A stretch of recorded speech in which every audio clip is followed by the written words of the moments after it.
নমস্কার প্রিয় ছাত্রছাত্রী, আশা করি তোমরা সবাই ভালো আছো। পরীক্ষার পর আজ তোমাদের প্রথম ক্লাস নিচ্ছি, ঠিক আছে?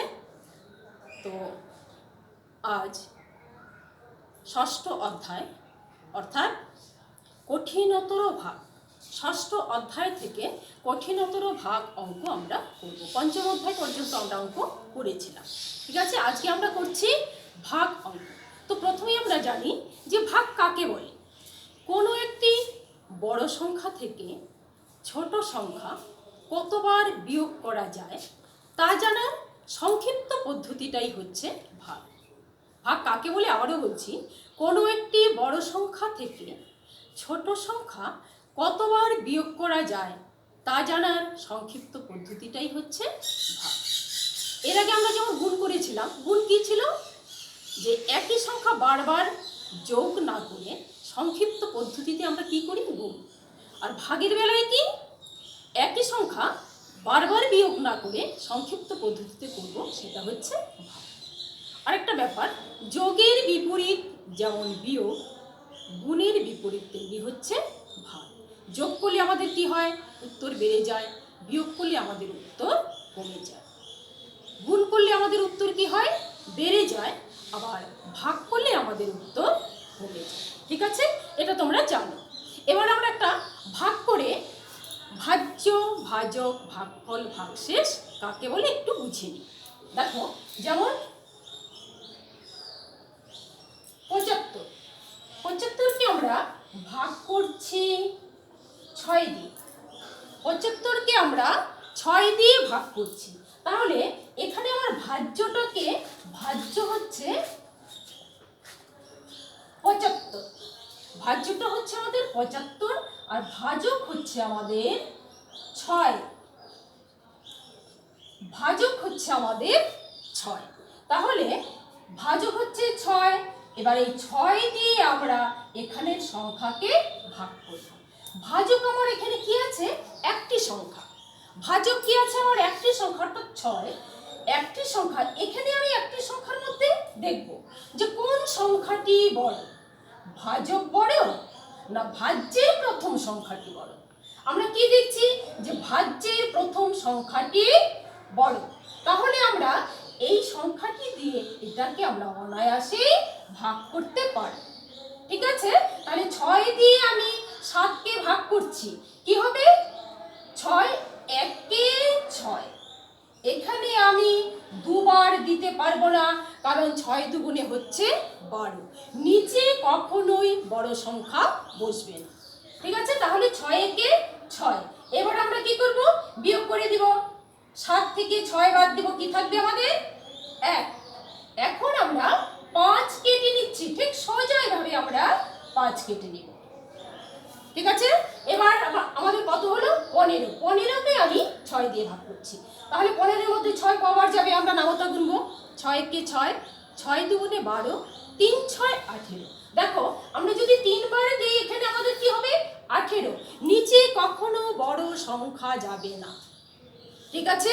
নিচে কখনো বড় সংখ্যা যাবে না, কখনো বড় সংখ্যা আমরা বসাতে পারবো না। তাহলে আমি কি বসাবো?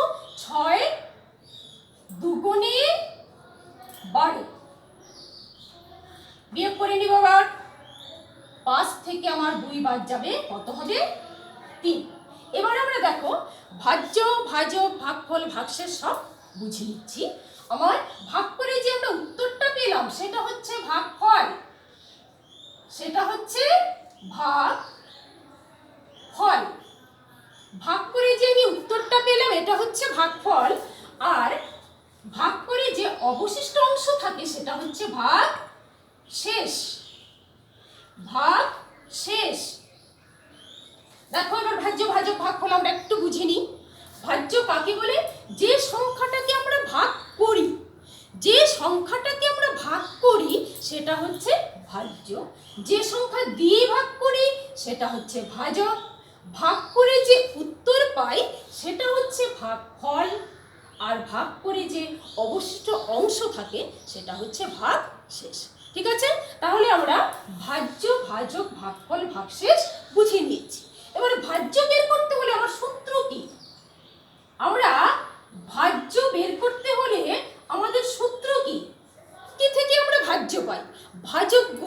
ভাগফল যোগ ভাগশেষ। ঠিক আছে, ভাজক গুণ ভাগফল যোগ ভাগশেষ। ভাজক গুণ ভাগফল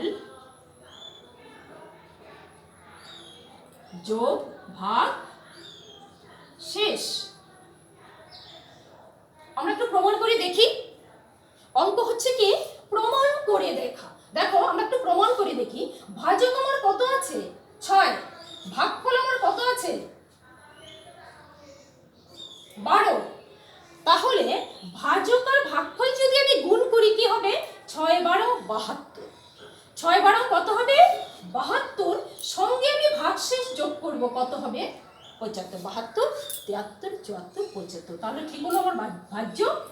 ভাজ্য আমার মিলে গেল 75। তাহলে আমার সূত্র কি? ভাজক গুণ ভাগফল যোগ ভাগশেষ। ঠিক আছে, এইটুকু জায়গা আমরা বুঝে নিয়েছি। এবার আমরা 40 পাতা থেকে ফাঁকা ঘরে গুণ অথবা ভাগ চিহ্ন বসাও, এই অঙ্কগুলো করব। দেখে নাও কিভাবে করব। কি আছে এখানে? 6 ড্যাশ 4 সমান সমান 24। আমরা একটু আগে জেনেছি যে গুণ করলে উত্তর বেড়ে যায়, ভাগ করলে উত্তর কমে যায়। গুণ করলে উত্তর বেড়ে যায়। দেখো এখানে কি আছে 24, অর্থাৎ আমি এই সংখ্যাটার সঙ্গে দেখব। এই সংখ্যা থেকে এই সংখ্যাটা যদি বেশি হয় তখন আমার ধরে নিতে হবে এটা গুণ অঙ্ক হবে। কি ধরে নিতে হবে? গুণ। অর্থাৎ এখানে আমরা কি চিহ্ন দিব? গুণ চিহ্ন। দেখো 4 6 24। ঠিক আছে, মিলে গেল 4 6 24। এবারে দেখো 36 ড্যাশ 4 সমান সমান 9। অর্থাৎ এটা কি আমার ফল। সমান সমানের পরে যে সংখ্যাটা সেটা হচ্ছে আমার ফল। ভাগ করে যা হয় ফল, গুণ করে যা হয় ফল। ঠিক আছে, এবার দেখো আমরা জেনেছি ভাগ করলে উত্তর কমে যায়। আমরা কি জেনেছি? ভাগ করলে উত্তর কমে যায়। এখানে দেখো আছে কত 36, অর্থাৎ এই সংখ্যাটা হচ্ছে ভাজ্য, এটা হচ্ছে ভাজক। ভাগ করলে উত্তর আমার কি হয়? কমে যায়। আমরা এখানে দেখতেই পাচ্ছি এই সংখ্যার চাইতে এই সংখ্যাটা কম। তাহলে এখানে কি চিহ্ন হবে? ভাগ চিহ্ন হবে। কি চিহ্ন হবে? ভাগ চিহ্ন। 36 কে যদি আমি 4 দিয়ে ভাগ করি 4 9 36। ঠিক আছে, এবার তারপরে অঙ্কে আসি। 15 ড্যাশ 6 সমান সমান 90। আবার আমরা দেখে নিব এই সংখ্যার চাইতে এই সংখ্যাটা বড়, অর্থাৎ কি চিহ্ন হবে? গুণ চিহ্ন হবে। কি অঙ্ক হবে? গুণ। তাহলে আমরা গুণ চিহ্ন দিয়ে নিচ্ছি। 6 15 90। তারপরের অঙ্কে আসছি 300 ড্যাশ 10 সমান সমান 30।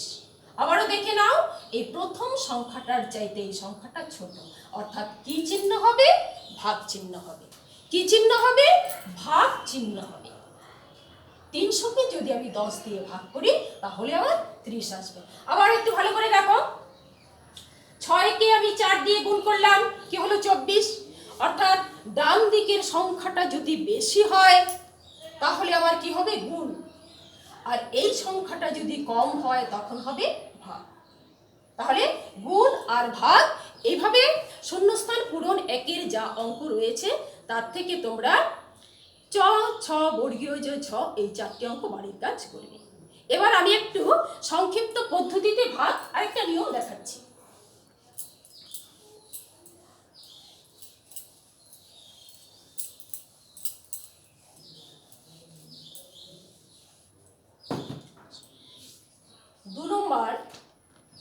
সংক্ষিপ্ত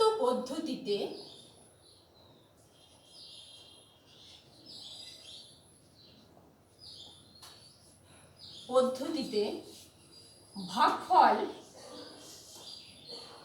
এবং ভাগশেষ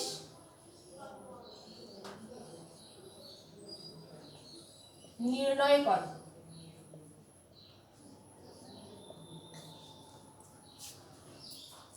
সংক্ষিপ্ত পদ্ধতিতে ভাগফল এবং ভাগশেষ নির্ণয় কর। যেমন 75 কে আমি 10 দিয়ে ভাগ করছি,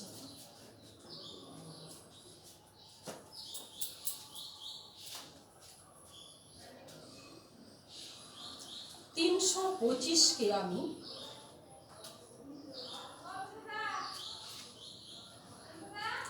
10 দিয়ে ভাগ করছি, বা এখানে সংখ্যা একটা বাড়িয়ে দিচ্ছি 4, এটাকে আমি 100 দিয়ে ভাগ করছি। আরেকটা অঙ্ক করছি 7, 5, 3, 2, একে আমি ভাগ করছি 1000। দেখো কত 75কে আমি কত দিয়ে ভাগ করছি? 10 দিয়ে ভাগ করছি। একটি সংখ্যা যদি থাকে, এক অক্ষরের সংখ্যাটা হবে ভাগশেষ। খুব মন দিয়ে লক্ষ্য করো, সহজ কিন্তু বিষয়। হ্যাঁ, 10 দিয়ে ভাগ করছি আমি, তাহলে এক অক্ষরের সংখ্যাটা হবে ভাগশেষ, বাকি যা থাকবে সেটা হবে ভাগফল। কত আছে আমার? 75। এর মধ্যে 5 যদি আমার ভাগশেষ থাকে, তাহলে 7 হবে আমার ভাগফল। তাহলে উত্তর আমি কি সাজাবো? উত্তর আমি সাজাবো ভাগফল এবং ভাগশেষ।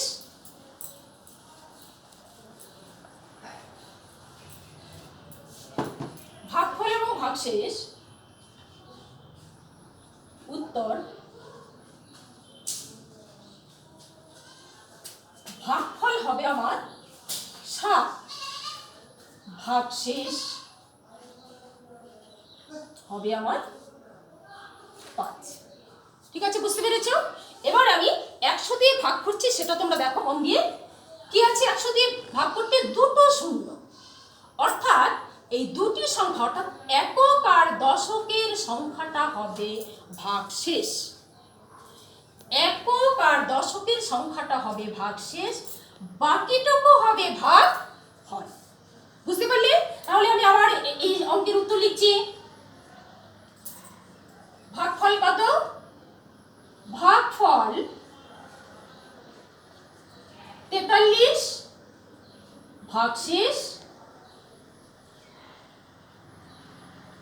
ভাগশেষ হচ্ছে 25। এইটুকু। বুঝতে পেরেছো? এবার তার পরের অঙ্কে আসছি। কি আছে দেখো? 3খানা শূন্য, 3খানা শূন্য অর্থাৎ 1000 দিয়ে গুণ। এক্ষেত্রে আমরা একক, দশক, শতক এই তিনটি হবে ভাগশেষ। বুঝতে পেরেছো? এই তিনটি সংখ্যা হবে ভাগশেষ, আর ভাগফল হচ্ছে 7। তাহলে আমরা উত্তর কি লিখব? 7 ভাগফল এবং 532 ভাগশেষ। বুঝতে পেরেছো সবাই? খুব সংক্ষিপ্ত পদ্ধতিতে ভাগ, খুবই সহজ, একটু লক্ষ্য করে শুধু করবে। ঠিক আছে, এবার আমি তোমাদের একটু বাড়ির কাজ দিচ্ছি।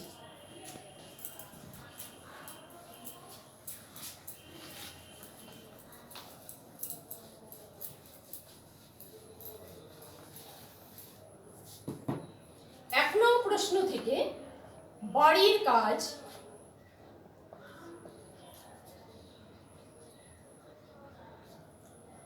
এক নং প্রশ্ন থেকে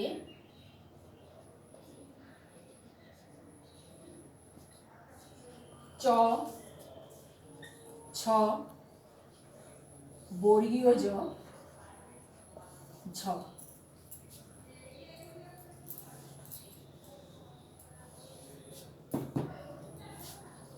2 নং প্রশ্ন থেকে